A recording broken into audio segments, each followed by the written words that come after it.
vous demande, s'il vous plaît, on se met à genoux.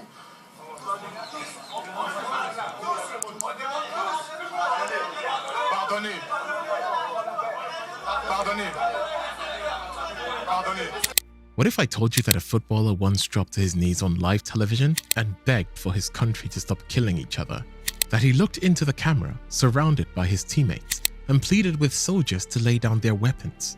That a week later, a ceasefire was signed? This is the story of Didier Drogba, the man who used a World Cup qualification to try and end a civil war. To understand what Drogba did, you first have to understand what Ivory Coast has become. In September 2002, the country was torn apart. A rebel faction known as the New Forces launched a violent uprising against the government. The country split in two. The government controlled the south, the rebels controlled the north. Cities were attacked, families were separated. People hid under their beds for days, listening to gunfire outside their windows. By 2005, the initial violence had subsided, but the country remained frozen in a tense standoff. The north and south were two separate worlds, divided by fear and hatred. And caught in the middle of this chaos was a football team. A golden generation of players who had escaped to the riches of European football, but who carried the weight of their broken nation on their shoulders. The Ivory Coast squad in 2005 was extraordinary.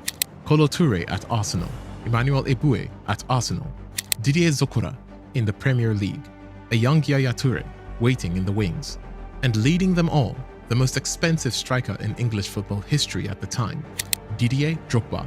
Drogba had arrived at Chelsea in 2004 for a British record fee for a striker. He was a force of nature, powerful, ruthless, a winner. Arsene Wenger, whose Arsenal side suffered at his hands for years, said of him, "He is a winner and he will be like that until the end of his life." But Drogba was more than just a footballer. He was a symbol. He came from the south, from the government-controlled region. The Touré brothers came from the north, the rebel territory. On the pitch, they were brothers. Off the pitch, their country was at war. And in October 2005, they had a chance to do something about it.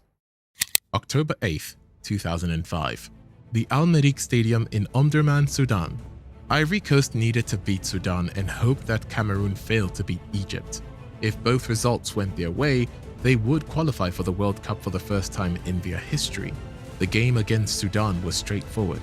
Ivory Coast won 3-1, but 1,600 miles away in Yaoundé, Cameroon was leading Egypt 1-0. Qualification was slipping away. In the 79th minute, Egypt equalized.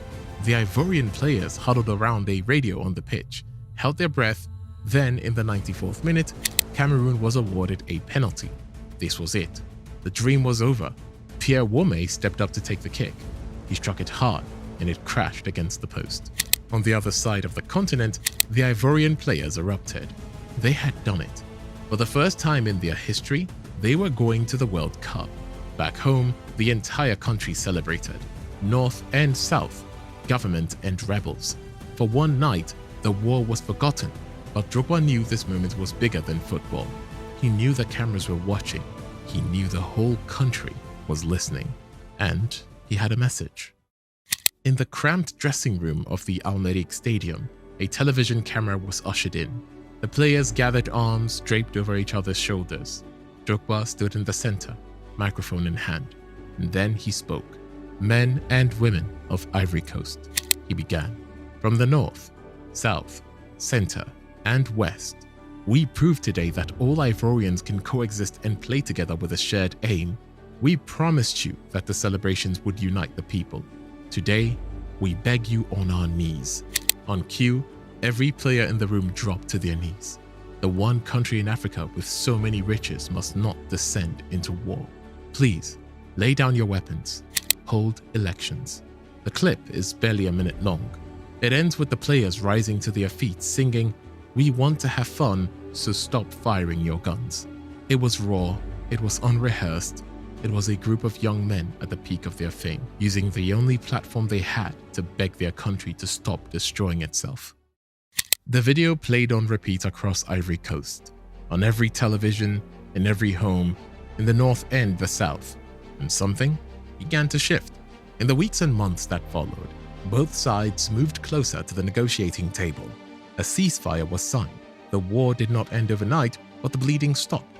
Drogba's speech did not single-handedly end the conflict, but it gave a broken country something it desperately needed: a reason to hope. But Drogba was not finished.